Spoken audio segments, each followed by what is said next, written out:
저희들이 지난 시간 그 로마서를 다 정리했다면 다시 이제 사도행전 20장 3절로 돌아오시면 되겠습니다. 그 헬라에 석 달을 있다가 하는 그 헬라가 실제로 이제 고린도 지역을 포함하고 있고 그 대표적인 그 도시이기 때문에 고린도로 보는 것도 무방합니다. 바울이 고린도 교회에 문제가 있었고 그 편지를 보내고 그 문제를 다 해결하고 드디어 그 고린도에 도착하게 되었죠. 그리고 그 고린도에서 바울이 계획을 세우는 바가 있었는데 그것이 무엇이었냐면 로마를 거쳐서 스페인까지 가서 말씀을 전하면 거기가 땅끝이라 그렇게 이제 생각을 한 거예요. 그래서 그 전에 그 유럽에 있는 교회가 다 모금했던 그 연보들을 예루살렘 교회에 이제 갖다 드리고 그리고 난 다음에 그 로마로 갈 계획을 세우고 있습니다. 그렇게 해서 이 바울이 그 예루살렘으로 가는 그 여정을 이제 우리가 보게 될 텐데 20장 3절 봅시다. 거기에 석 달 동안 있다가 배 타고 수리아로 가고자 할 그때에 유대인들이 자기를 해하려고 공모함으로 마게도냐를 거쳐 돌아가기로 작정하니 아시아까지 함께 가는 자는 베레아 사람 부로의 아들 소바더, 데살로니가 사람 아리스타고, 세군도와 더베 사람 가이오, 및 디모데, 아시아 사람 두기고와 드로비모라. 그들은 먼저 가서 드로아에서 우리를 기다렸다. 이 드로아 기억나실 겁니다. 고린도 전서 후서 우리가 이제 살필 때 바울이 그 드로아에서 복음을 전할 길이 열렸었는데 그런데 그때 말씀 전하지 못하고 왜냐하면 고린도 교회의 일이 해결이 안 되니까 그래서 급한 마음으로 마게도냐로 이렇게 건너간 적이 있었거든요. 그래서 드로아에는 어떻게 보면 빚을 진 게 있어요. 빚을. 그래서 이 빚진 걸 좀 정리할 필요가 있겠다 해서 그 드로아에서 한 주간 머물게 됩니다. 이어봅시다. 6절 우리는 무교절 후에 빌립보에서 배로 떠나 닷새만에 드로아에 있는 그들에게 가서 1회를 머물게 되었죠. 그 주간 첫날에 그러니까 한 주의 그 첫날 되는 날 지금 우리가 소위 말하는 일요일 이 주일 하는 것이 고린도서에도 주일날 너희가 모일 때에 그 연보를 좀 모아두면 좋겠다 하고 이제 얘기도 하시고 그래서 유대교의 안식일과 이 기독교의 그 주일이 모이는 날이 좀 달라지는 것들을 보게 됩니다. 그래서 바울은 그 로마서에 이미 얘기를 하고 있죠. 그렇죠? 이 날을 저 날보다 더 낫게 여기거나 저 날을 이 날보다 더 낫게 여기거나 그 모든 날은 다 하나님의 것이니까 그 너희들이 마음에 그 날을 확정하면 된다. 그런 권고가 있기도 하죠. 그 주간 첫날 우리가 떡을 떼려 해서 모였는데 바울이 이튿날 떠나고자 하여 그들에게 강론할새 말을 밤중까지 계속했다는 거예요. 마지막 날이니까 밤 새우고 이제 그 다음날 새벽까지 계속 말씀을 전했던 겁니다. 우리가 모인 윗다락에 등불을 많이 켰는데 유투고스라는 그 청년이 창에 걸터 앉아있다가 깊이 졸더니 바울이 강론하기를 더 오래 하며 졸음을 이기지 못하였다. 이런 말씀은 우리들에게 참 도움이 되죠. 바울이 설교해도 조는 사람은 좋으니까. 실제로 이제 밤을 지새웠고 횃불을 켰기 때문에 산소가 부족하니까 다 피곤하고 졸리죠. 뭐. 졸리니까 이제 잠 깨려고 창틀에 걸터 앉았던 모양인데 그 창에 걸터 앉아 있다가 깊이 졸더니 바울이 강론하기를 더 오래 하니까 졸음을 이기지 못하고 3층에서 떨어져 버렸고 일으켜보니 죽었어요. 바울이 내려가서 그 위에 엎드려 그 몸을 안고 말하되 떠들지 마라. 생명이 그에게 있다. 그렇게 하고 올라가 이 떡을 떼어 먹고 오랫동안 곧 날이 새기까지 이야기를 하고 떠나게 됩니다. 사람들이 살아난 청년을 데리고 와서 적지 않게 위로받았다는 거예요. 그 청년이 떨어졌는데 죽었다. 3층이니까 그럴 수 있죠. 근데 바울이 가서 죽지는 않았다 하면서 눕혀놓고는 계속 뭘 했느냐? 말씀을 가르쳤다는 거예요. 그리고 이 청년의 그 이름이 좀 뜻이 재미있죠. 유투코스 하는 말이 다행이다 그런 뜻이에요. 참 이름 그대로 참 다행스러운 일이었죠. 우리는 앞서 이제 뵀다고 앗소에서 바울을 태우려고 그리로 갔는데 이는 바울이 걸어 가고자 해서 그렇게 정하여 준 것이었습니다. 바울이 앗소에서 우리를 만나니 우리가 배에 태우고 미둘렌으로 가서 거기서 또 떠나 이튿날 가오 앞에 오고 그 이튿날 사모에 들르고 또 그 다음날 밀레토스에 이르게 되었는데 바울이 아시아에서 지체하지 않기 위해 에베소를 지나 배 타고 가기로 작정했으니 이는 될 수 있는 대로 오순절 안에 예루살렘에 이르려고 급히 감이었습니다. 그래서 이제 밀레토스는 그 항구고 좀 6km 더 올라가면 그 에베소, 그 아시아 지역이 있는 것인데 바울이 여기서 3년 동안 교육했지 않습니까?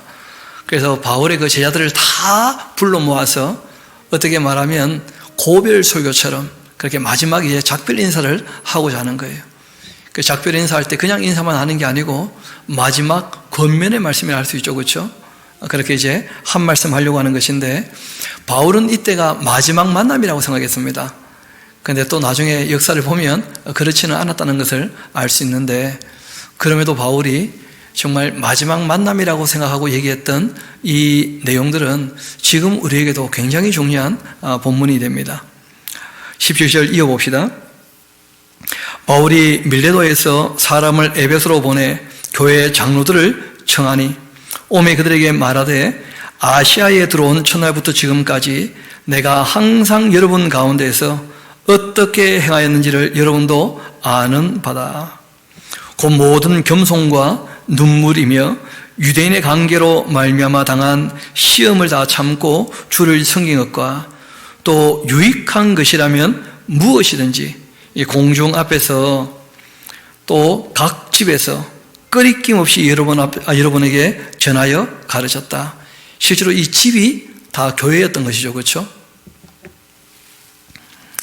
유대인이나 헬라인들에게 하나님께 대한 그 회개와 우리 주 예수 그리스도께 대한 그 믿음, 이때 믿음이라는 게 딴 게 아니고 우리 예수님께서 십자가를 지심으로 죄값이 치루어져서 죄사함 받았다 하는 것이죠. 이 원시복음이라 보통 얘기를 하는데 그 하나님께 회개하고 돌아오면 용서해 주시고 또 용서받은 사람들 하나님이 그 아들을 보내셔서 죄값을 지불하셔서 하나님의 공의가 만족됨으로 우리 죄가 사해졌다 하는 것이죠. 또 그렇게 회개하고 죄사함 받게 되어지면 성령님을 선물로 주셔서 주님과 연합되게 하신다 하는 것 아닙니까? 그래서 회개와 함께 십자가의 그 복음, 예수 그리스도에 대한 그 믿음을 증언했습니다. 보라, 이제 나는 성령에 매여 예루살렘으로 가는데 거기서 무슨 일을 당하는지 알지 못하노라. 오직 성령께서 각 성에서 내게 증언하여 결박과 환난이 나를 기다린다 그렇게 하시는데 결박과 환난이 있다 할지라도 내가 달려갈 길과 주 예수께 받은 사명 곧 하나님의 은혜의 복음을 증언하는 일을 마치려 하면은 나의 생명조차 좀 더 귀한 것으로 여기지 아니하노라. 보라, 내가 여러분 중에 왕래하며 하나님의 나라를 전파하였으나 이제는 여러분이 다 내 얼굴을 다시 보지 못할 줄 아노라. 거기 하나 적으시면 되겠죠? 잘못 아셨다 적어 놓으시면 돼요. 왜냐하면 이분이 이제 로마에 갇혀 있다가 2년이 가택 연금되어 있다가 다시 풀려나서 그 거래대로 해서 에베소에 가서 거기 이제 그 디모데와 함께 있다가 이분이 4차 전도여행을 떠나면서 그 에베소에 있는 디모데에게 디모데 전서를 보내는 것이거든요. 그러니까 다시 못 볼 줄 알았는데 그거는 이제 바울 생각이었고, 그러니까 바울이 하나님이 아닌 게 당연하지 않겠습니까? 그러니까 하나님이 바울에게 알게 하신 것 정도만 알지 바울이라고 다 알고 전혀 그런 거 아니에요. 그래서 바울도 자기 글에 보면 모르지만 지금 형편을 봤을 때 이러지 않겠는가 하고 이제 얘기했던 내용들이 간혹 있습니다. 그럼 뭐 뒤에 보면 명확히 알 수 있는 것이니까. 그래서 바울의 글들을 읽을 때에도 바울이 그 시기에 대해서 조금 오해했었죠. 예수님 자기 당대에 올 것처럼 생각하지 않습니까? 로마서를 기록할 때까지, 실제로 로마 가기 전까지 바울이 그렇게 생각했었거든요. 근데 그렇지 않다는 걸 우리가 알게 되죠.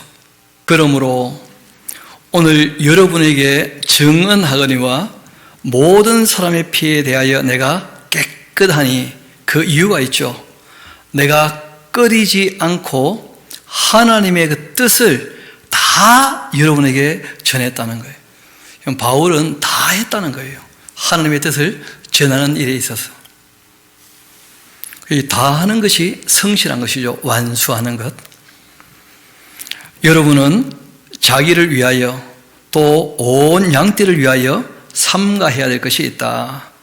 성령이 그들 가운데 여러분을 감독자로 삼았고 하나님께서 자기 피로 사신 교회를 보살피게 그렇게 하셨는데, 내가 떠난 후 이 사나운 이리가 여러분에게 들어와 그 양떼를 아끼지 않고, 또한 여러분 중에서도 제자들을 끌어 자기를 따르게 하려고 어그러진 말을 하는 사람들이 일어날 줄을 내가 안다 하고 말씀하셔요. 두 가지 큰 경계를 하신 겁니다. 그러니까 하나는 밖에서 들어오는 미혹하는 사람들이 있다는 거예요. 반면에 또 한 가지는 뭐냐면 안에서 자기를 끄는 사람들이 나타날 거라는 거예요. 말씀을 어그러지게 해서. 우리가 언제나 함께 신앙생활을 해도 각자가 하나님을 바르게 섬겨나가는 쪽으로 가야지, 사람에게 매여 있거나 의존 쪽으로 바뀐다면 가르치는 사람도 잘못한 것이고 배우는 사람도 잘못된 자세예요. 그래서 바울이 크게 이 두 가지 경계를 했는데, 다시 한번 읽어드리겠습니다. 29절 봅시다. 내가 떠난 후 사나운 이리가 여러분에게 들어와 그 양떼를 아끼지 아니하며, 또한 여러분 중에서도 제자들을 끌어 자기를 따르게 하려고 어그러진 말하는 사람들이 일어날 줄 내가 안다. 그러므로 여러분이 일깨어 내가 3년이나 밤낮 쉬지 않고 눈물로써 각 사람 훈계하던 것 기억하라는 거예요. 지금 내가 여러분을 주님과 및 그 은혜의 말씀에 부탁한다는 거예요. 말씀은 명확히 변하지 않으니까, 기록되어 있으니까 그 말씀이 여러분을 능히 든든히 세우사 거룩하게 하심을 입은 모든 자의 가운데 기업이 있게 하실 것이다.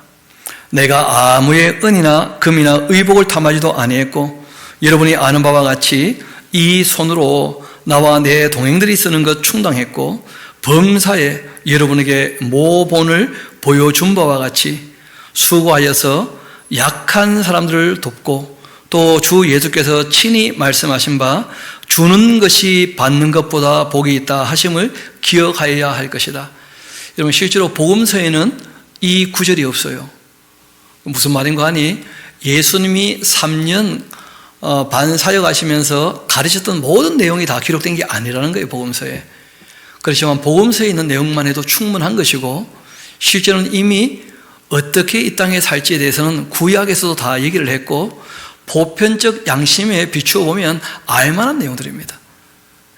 여러분, 주는 것이 받는 것보다 복이겠습니까? 받는 게 주는 것보다 복이겠습니까? 누구나 아는 거 아니에요. 당연히 주는 것이 받는 것보다 복이 있는 삶이죠. 이 말을 한 후 무릎을 꿇고 그 모든 사람들과 함께 기도하니 다 크게 울며 바울의 목 안고 입 맞추고 다시 그 얼굴을 보지 못하리라 한 말로 말미암아 더 근심하고 배에까지 그를 전송합니다. 우리가 그들을 작별하고 배 타고 바로 곳으로 가서 이튿날 로도에 이르러 거기서부터 바다라로 가서 베네게로 건너가는 배를 만나 타고 가다가 구브로를 바라보고 이를 왼편에 두고 또 수리아로 항해하고 두로에 이제 상륙하게 되었는데, 거기서 배의 짐을 풀려고 함이었습니다.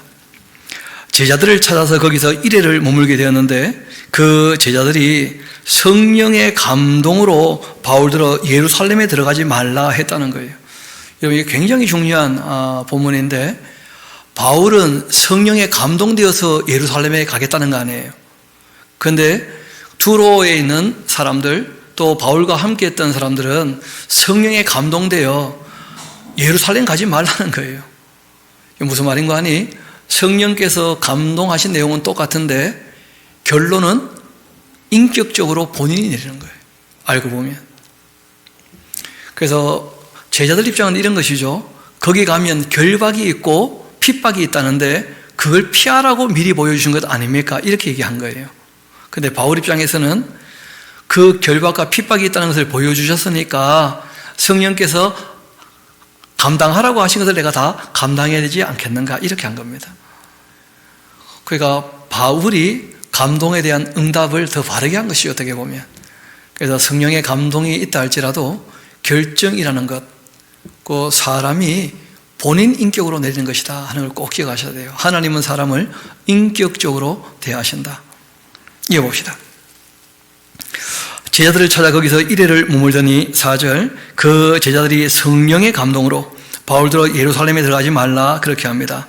이 여러 날 지낸 후 우리가 떠나갈새 그들이 다 그 처자와 함께 성문 밖까지 전송하거늘 우리가 바닷가에서 무릎을 꿇고 기도하고 서로 작별한 후 우리는 배에 오르고 그들은 집으로 돌아갔습니다.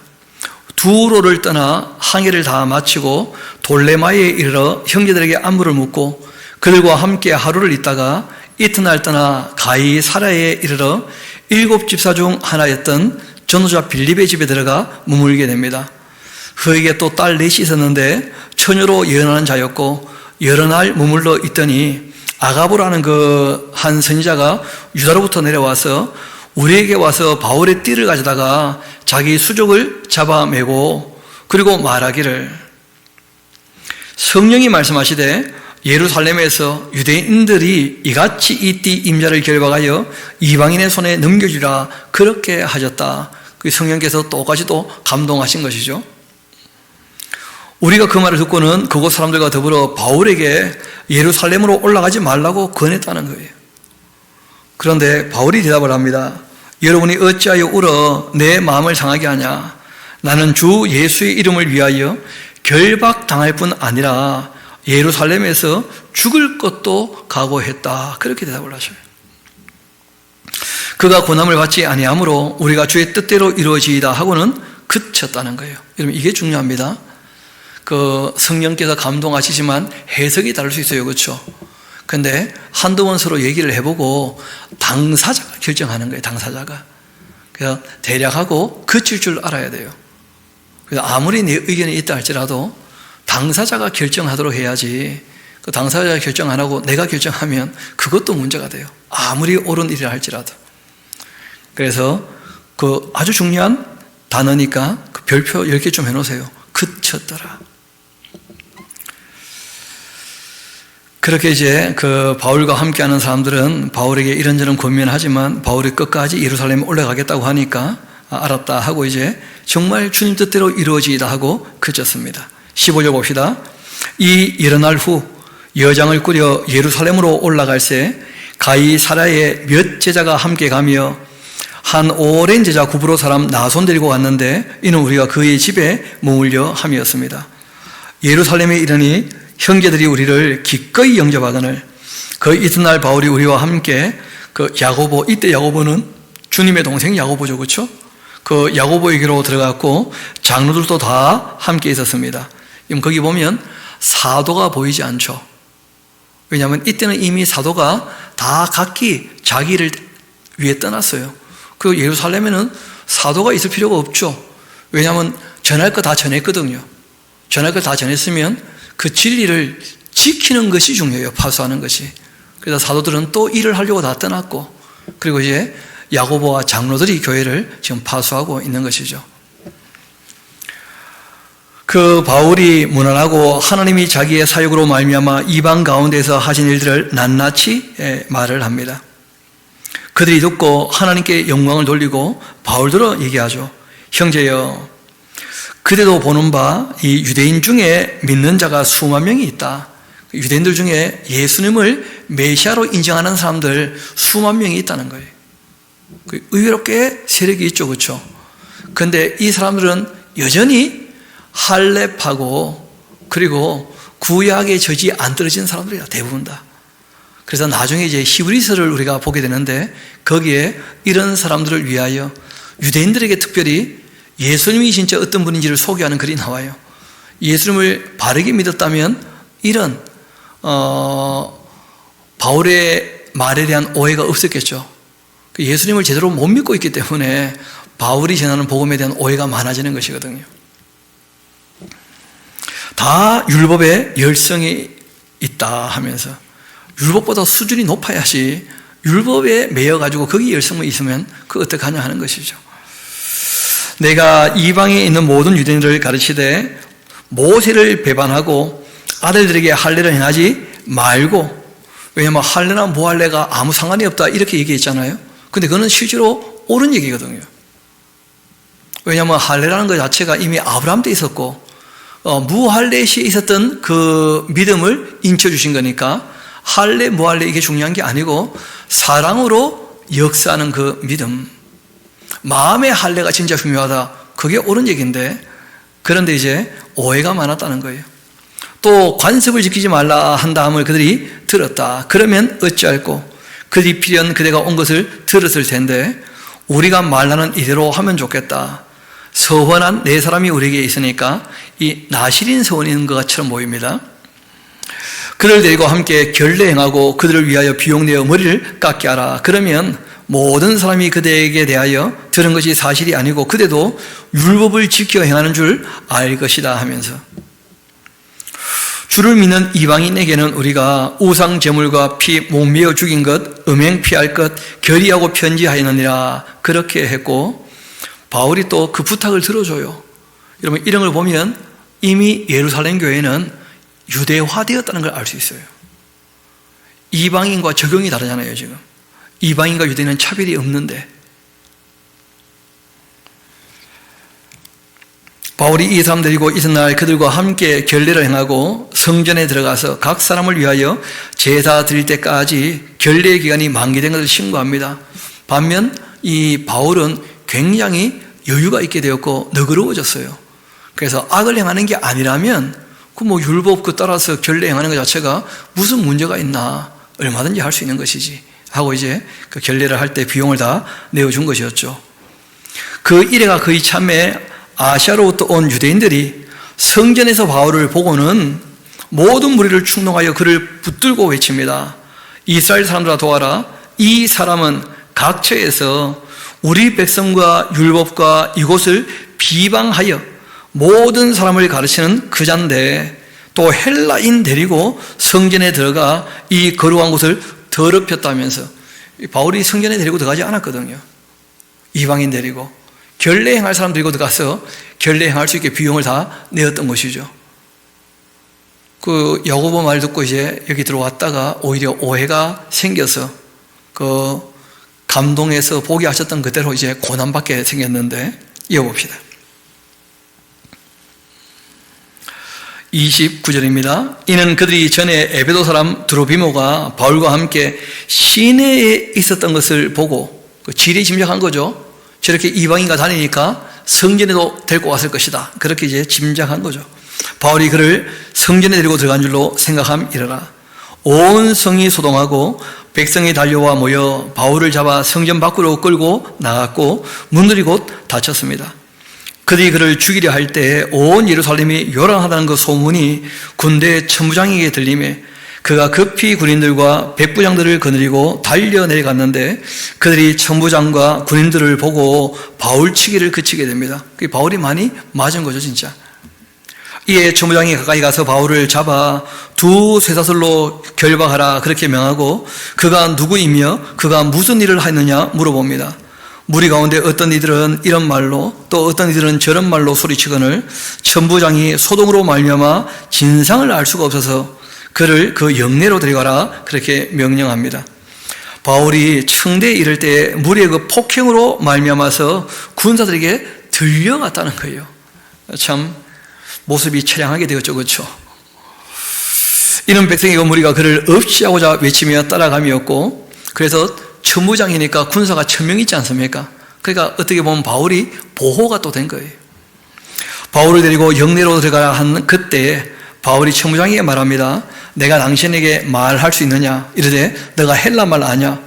그러면 너가 이전에 소요를 일으켰던 자객 4000명 거느리고 광야로 갔던 그 유대인 아니냐 하면서, 그 바울이 말합니다. 나는 그 유대인 아니라 소읍도 아닌 길리기아 다소시의 시민인데 청컨대 백성에게 말하기를 좀 허락하시라. 내가 로마 사람이다.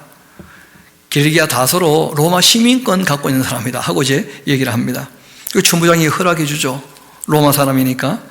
바울이 청대에 서서 백성에게 손짓하여 매우 조용히 한 후 히브리 말로 이제 얘기를 하죠. 부형들아, 내가 지금 여러분 앞에서 변명하는 말을 들어라. 또 모였던 사람들이 또 태반이나 왜 이렇게 시끄러운지 모르고 또 모인 사람들이 많거든요. 그런데 그 중심되는 그 바울이 히브리 말로 말함을 듣게 됩니다. 그러자 그들이 다 조용하게 되었죠. 예, 바울이 이제 얘기하는 내용을 잘 들어봅시다. 나는 유대인으로 길리기아 다소에서 태어났고 이 성 예루살렘에서 자라 가마리엘 문화에서 우리 조상들의 그 율법의 엄한 교훈을 받았고 오늘 너희 모든 사람처럼 하나님께 대하여 나도 열심히 있는 사람이다. 내가 이 돌을 박해하여 그 사람을 죽이기까지 그렇게 했고 남녀를 결박하여 옥에 넘긴 적도 있었다. 이에 대제사장과 모든 장로들이 나의 증인이기도 하다. 또 내가 그들에게서 다메섹 형제들에게 가는 공문 받아가지고 거기 있는 자들도 결박하여 예루살렘으로 끌어다가 형벌받게 하려고 갔는데 가는 중 다메섹에 가까이 갔을 때에 오전쯤 되어 홀연히 하늘로부터 큰 빛이 나를 둘러 비침에 내가 땅에 엎드려져 들었는데 소리가 있어 이르되 사울아 사울아 왜 나를 박해하느냐 그렇게 하시거늘 내가 대답하되 주님은 누구이십니까? 이르시되 나는 너가 박해하는 나사렛 예수다. 바울이 예수님 살아생전 박해한 적 없잖아요. 주님의 몸된 교회를 박해하니까 나는 너가 지금 박해하고 있는 나사렛 출신 예수다 그런 것이죠. 그렇게 하시더라. 나와 함께 있는 사람들이 빛을 보면서도 나에게 말씀하시는 예수를 듣지는 못했는데 내가 이르되 그럼 주님 무엇을 해야 합니까? 여러분 이것이 이제 바울에게 한 거예요. 두 가지 질문이 굉장히 중요합니다. 하나는 예수님이 누구이신가? 두 번째는 그 예수님을 만나게 되었다면 나는 무엇을 해야 하는가? 바울은 이 두 가지 질문에 아주 성실하게 응답하는 삶을 살았고 그것이 바울의 발자취가 되는 것이죠. 내가 이르되 주님 무엇을 하리이까? 10절 주께서 이르시되 일어나 다메섹으로 들어가라. 너가 해야 할 모든 것 거기서 누가 이르게 될 거다. 그 누가가 누구냐면 아나니아라고 하는 분이죠. 그렇죠? 아나니아.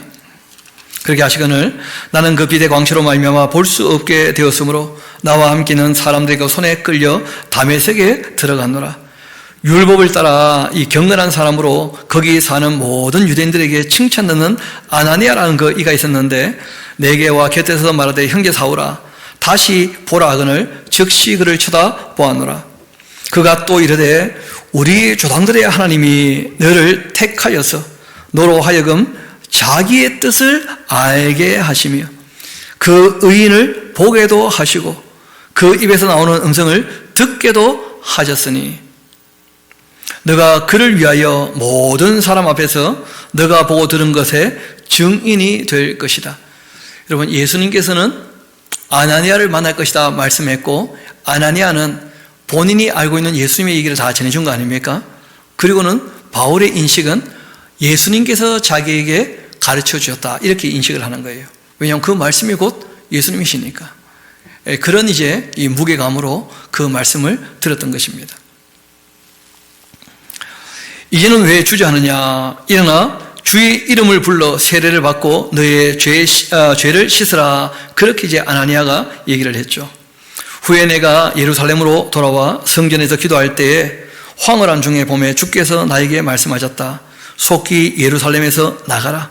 그들은 너가 나에게 대하여 증언하는 말을 듣지 않을 것이다. 그러니까 예수님께서 직접 얘기하신 거예요. 바울에게.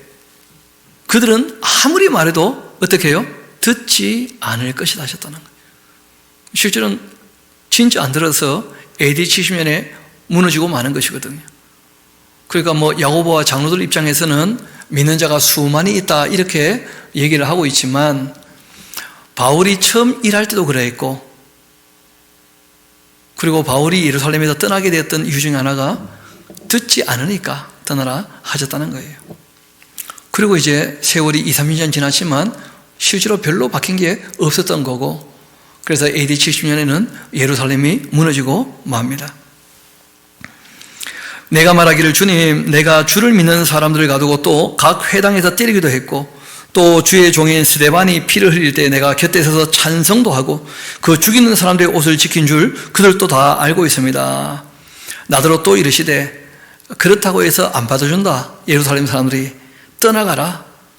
내가 너를 멀리 이방인에게로 보내라. 그렇게 하셨느니라.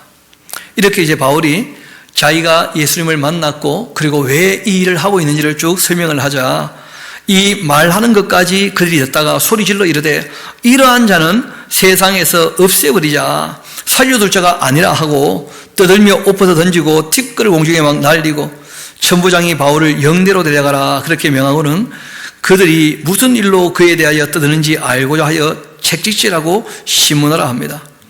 가죽줄로 바울을 매니까 바울이 곁에 서 있는 백부장들로 말하죠.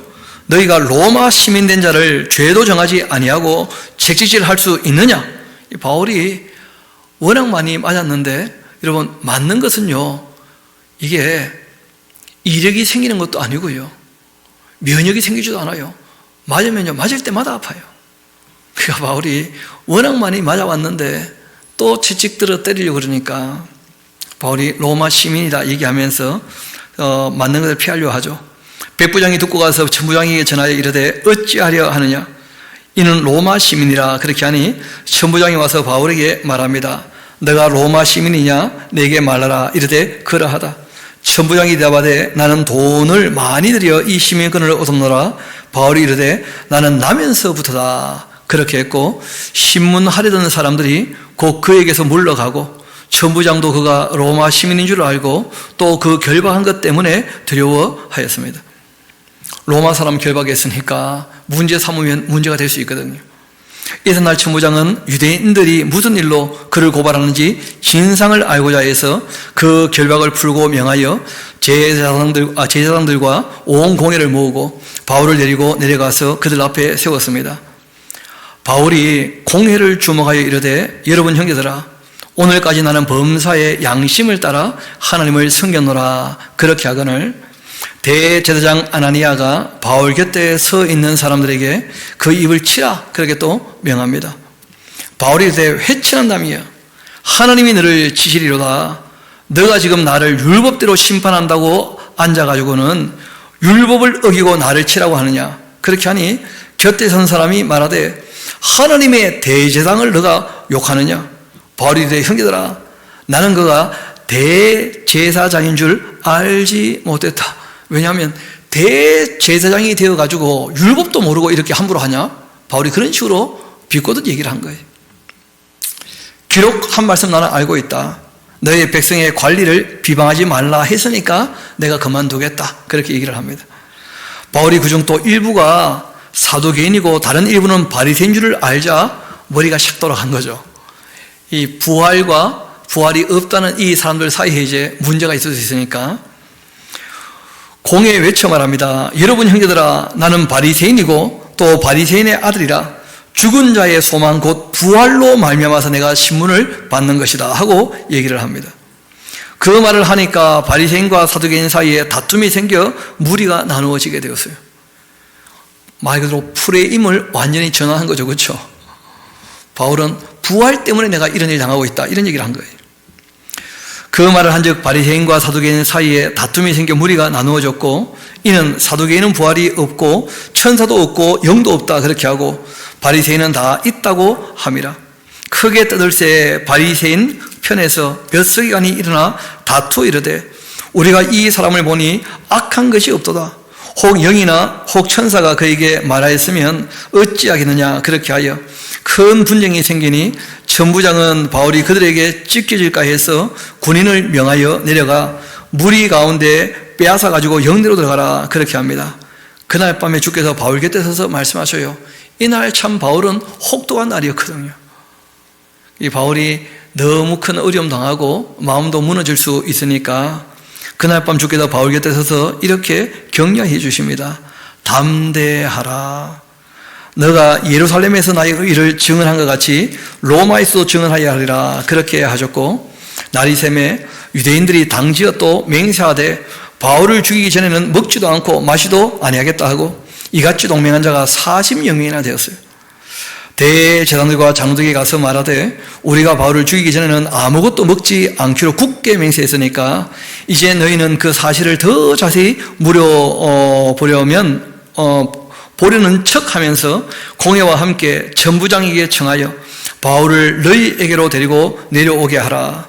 우리가 그가 가까이 오기 전에 죽이기로 그렇게 준비하였노라. 그렇게 하더니 이런 이 계획을 바울의 그 생질이 그들이 매복하여 있다함을 듣고는 와서 영내에 들어가 바울에게 일러줍니다. 당신을 죽이려고 하는 사람들이 40명이 넘는다면서. 바울이 한 백부장을 청하여 이르되 이 청년을 천부장에게로 인도하라.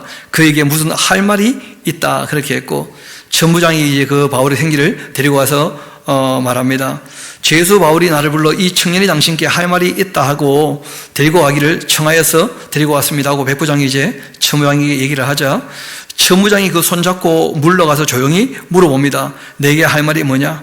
대답하되 유대인들이 공모하기를 그들이 바울에 대하여 더 자세한 것을 묻기 위함이라. 그렇게 하고 내일 그를 데리고 공회로 내려오기를 당신께 청하자. 그렇게 하였는데 당신은 그 청함을 따르지 말아야 합니다.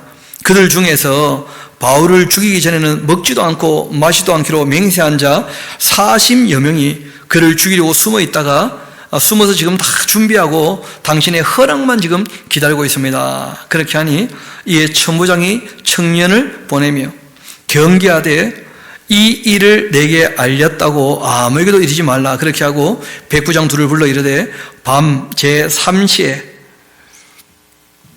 가이사랴까지 갈 이 보병 200명과 밤인데 3시라 그러니까 좀 이상하죠, 그렇죠? 지금 우리 시간으로 하면 이 3시가 저녁 9시가 됩니다. 진짜 밤이죠. 그래서 급히 이제 바울을 가이사랴로 빼돌리는 거예요. 가이사랴까지 갈 보병 200명과 기병 70명 또 창병 200명을 준비하라고 또 바울을 태워 총독 벨리스에게로 무사히 보내기 위하여 짐승을 준비하라. 그렇게 명하며 또 이 아래와 같이 편지하니 일러스되 글라우시오 루시아는 총독 벨리스 각에게 문안합니다. 이 사람이 유대인들에게 잡혀 죽게 된 것을 내가 로마 사람인 줄 들어서 알고 군대를 거느리고 와서 구원하여다가 유대인들이 무슨 일로 그를 고발하는지 알고자 해서 그들의 공회로 데리고 내려갔더니 고발하는 것이 그들의 그 율법 문제에 관한 것뿐이고 한 가지도 죽이거나 결박할 사유가 없음을 발견하였나이다. 그러나 이 사람을 해하려는 그 관계가 있다고 누가 내게 알려주기로 곧 당신께로 보내며 또 고발하는 사람들도 당신 앞에서 그에 대하여 말하라. 그렇게 하였나이다. 그렇게 하였더라. 보병이 명을 받은 대로 밤에 그 바울을 데리고 안디바드리에 이르게 되었고 그 이튿날 기병으로 바울을 호송하여 영내 가이사랴에 총독 관저가 있거든요. 그 영내에 이제 들어갔습니다. 그들이 가이사랴에 들어가서 편지를 총독에게 드리고 바울을 그 앞에 세웠는데 총독이 읽어보고는 바울들어 어느 영지 사람이냐 물어 길리기아 사람인 줄을 알고 이르되 너를 고발하는 사람이 오거든 내 말을 들어보겠다 하고는 헤롯 그 별궁이 있었거든요. 요양하는 궁이 그 헤롯 궁에 그를 지키라 명해서 바울이 이제 여기에서 2년 동안 머물게 되는 거예요. 닷새 지나자 대제사장 아나니아가 어떤 장로들과 한 변호사 더둘로와 함께 내려와 총독 앞에서 바울을 고발합니다. 바울을 부르며 더둘로가 고발하 이르되 벨릭스 각하여 우리가 당신을 힘입어 태평을 누리고 또 이 민족이 당신의 그 성견으로 말미암아 여러 가지로 개선된 것을 우리가 어느 모양으로나 어느 곳에서나 크게 감사하나이다. 당신을 더 괴롭게 아니하려 해서 우리가 대강 여짜옵나니 관용하여 들으시기를 원하나이다. 우리가 보니 이 사람은 전염병 같은 자인데 천하에 흩어진 유대인들을 다 소요하게 하는 자고 나사렛 이단의 우두머리라. 그가 또 성전을 더럽게 하려 함으로 우리가 잡아싸우니 당신이 친히 그를 심문하시면 우리가 고발하는 이 모든 일을 아실 수가 있나이다. 그렇게 했고 유대인들도 이에 참가해서 이 말이 옳다 그렇게 막 주장을 합니다. 그때 총독이 바울에게 머리로 표시하면서 너도 할 말 있으면 해봐라 했는데 그가 대답하되 당신이 여러 해 전부터 이 민족의 재판장 된 것을 내가 알고 내 사건에 대하여 기꺼이 내가 변명하겠습니다. 당신이 아실 수 있는 바와 같이 내가 예루살렘에 예배하러 올라간 지가 10이틀밖에 안 되었고 그들은 내가 성전에서 누구와 변론하는 것이나 회당 또는 시중에서 무리를 소동하게 하는 것 본 적이 전혀 없는 사람들입니다. 나는 그런 일을 한 적도 없고, 이제 나를 고발하는 모든 일에 대하여 그들이 능히 당신 앞에 내세울 것이 없습니다. 실제로 유대인들의 율법에도 내가 잘못한 게 전혀 없고 로마 법에도 내가 전혀 잘못한 게 없다 하고 명확히 얘기를 한 거예요. 그러나 이것을 당신에게 고백합니다. 나는 그들이 이단이라 하는 그 도를 따라 조상의 하나님을 섬기고 있고 율법과 선지자들의 그 길에 기록된 것을 다 나는 믿습니다. 그러니까 구약을 다 믿고 플러스 구약의 예언을 성취하시는 예수님을 믿고 있다는 것이죠. 또 그들이 기다리는 바 하나님께 향한 소망을 나도 가지고 있는데 곧 의인과 그 악인의 부활이 있으리라 함입니다. 그 의인의 부활은 생명의 부활이고 악인의 부활은 심판의 부활이죠. 이것으로 말미암아 나도 하나님과 사람에 대하여 항상 양심의 끄리낌이 없기를 힘쓰나이다. 중요한 것은 양심의 끄리낌 없이 하는 것이죠. 여러 해 만에 내가 내 민족을 구제할 것과 재물 가지고 와서 드리는 중에 내가 결례를 행하였고 모임도 없고 소동도 없이 성전에 있는 것을 그들이 보았나이다. 그러나 아시아로부터 왔던 어떤 유대인들이 있었는데 그들이 만일 나를 반대할 사건이 있으면 마땅히 당신 앞에 와서 고발하였을 것이고 그렇지 않다면 이 사람들이 내가 공회 앞에 섰을 때 무슨 옳지 않은 것을 보았는지 말하라. 그렇게 해보십시오. 오직 내가 그들 가운데 서서 외치기를 내가 죽은 자의 부활에 대하여 오늘 너희 앞에 신문을 받는다고 한 이 한 소리만 있을 따름이니이다. 그렇게 했더니 벨릭스가 또 이 도에 관한 것을 더 자세히 알고 있다는 거예요. 그러니까 총독 좀 되려면 유대에 있었던 일들을 다 파악하고 이제 오는 것이죠. 그러니까 예수님에 대한 이야기도 다 알고 있고 예수님의 가르침도 다 알고 있어요. 벨릭스가 이 도에 관한 것 더 자세히 아는 거로 연기하여 이르되 천부장 그 루시아가 내려오거든 너희 일을 체결하리라. 그렇게 하고는 백부장에 명하여 바울을 지키되 자유를 주고 그 친구들이 그를 돌보아 주는 것을 금하지는 말라. 그렇게 하면서 이제 말 그대로 2년 동안 갇혀 있기는 하지만 얼마든지 그 돌봄을 받을 수도 있고 또 자유도 있는. 그런데 중요한 것은 이때 이제 2년 동안 이제 이런 입장이 되거든요. 바울이. 그때 누가라고 하는 분이 그 자유를 얻게 되어져요. 누가가 자유를 얻어가지고 2년 동안 예루살렘과 갈릴리 그리고 이제 마리아와 요한은 그때 사도가 다 떠났지만 요한은 마리아와 함께 예루살렘에 있었다고 봅니다. 그래서 그 마리아와 함께 예수님 얘기를 잘 전해 듣고 증인들의 고백을 정리한 것이 누가복음이 되는 것이죠. 또 바울 입장에서는 이런 일련의 과정을 통해서 누가를 통해서 예수님 얘기를 바울이 이제 거꾸로 더 많이 전해 듣게 되는 거예요. 처음에는 바울이 복음을 전했지 않았겠습니까? 누가한테. 근데 누가가 이제 2년 동안 다 사람들 만나고 와서 바울에게 또 얘기를 해주게 됩니다. 그래서 바울이 다른 예수가 아닌 진짜 예수님에 대한 이야기를 정리할 수 있게 되는 거예요. 그것이 바로 골로새서가 되는 것이죠. 그러니까 이 일련의 과정을 다 거쳐서 실제로 오고 오는 모든 교회에 하나님께서 유익해 하시는 거예요. 그래서 바울은 주님의 뜻을 내가 이루어야 되겠다 하고 이제 그 고난의 자리로 일부러 간 것이었죠. 이어봅시다. 수일 후 벨릭스가 그 안에 유다 여자 두루실라와 함께 와서 바울을 불러 그리스도 예수 믿는 도를 듣기도 합니다. 그 예수 믿는 도를 들으러 왔을 때 바울이 한 말은 의로움에 대해서, 정의와 공의에 대해서, 또 절제에 대해서, 하늘에 싸우더라 뭐 이런 것이죠. 그렇죠? 그리고 장차 올 심판에 대해서, 생명의 부활이 있지만 심판의 부활도 있다. 그것을 강론합니다.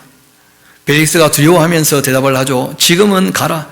내가 틈이 있으면 또 너를 부르겠다. 그렇게 하고 또 속내 중에 이런 게 있죠. 동시에 또 바울에게서 돈 좀 받지 않겠나 하면서 잘 봐달라고 또 바치는 게 있을 거니까 그런 것을 바라고 더 자주 불러 같이 이야기를 나눕니다. 그렇게 이제 2년이 지나게 되었다는 거예요. 그 2년이 지난 후 하는 데다가 하나 적어 놓으십시오. 누가가 자유를 얻게 되었다. 그래서 그 모든 내용들이 이제 누가복음과 사도행전으로 정리가 되는 것이, 그 정리는 로마에서 또 됩니다. 로마에서. 이태가 지난 후 보르기오 베드로가 벨릭스의 소임을 이어받으니 벨릭스가 유대인의 그 마음을 얻고자 해서 바울을 구류하여 두었습니다. 이제 총독이 바뀌게 된 거죠. 베드로가 부임한 지 3일쯤 지나자 가이사랴에서 예루살렘으로 올라갑니다. 새로 부임했으니까 이제 자기가 관리해야 될 땅에 또 왕이 따로 있잖아요. 그래서 이제 그 아그리빠 왕에게 인사를 하고, 또 유대인들하고도 잘 지내야 되니까 유대인 그 종교 지도자들 다 만나고 그렇게 하죠. 대제사장들과 유대인 중 높은 사람들이 바울을 또 고소합니다.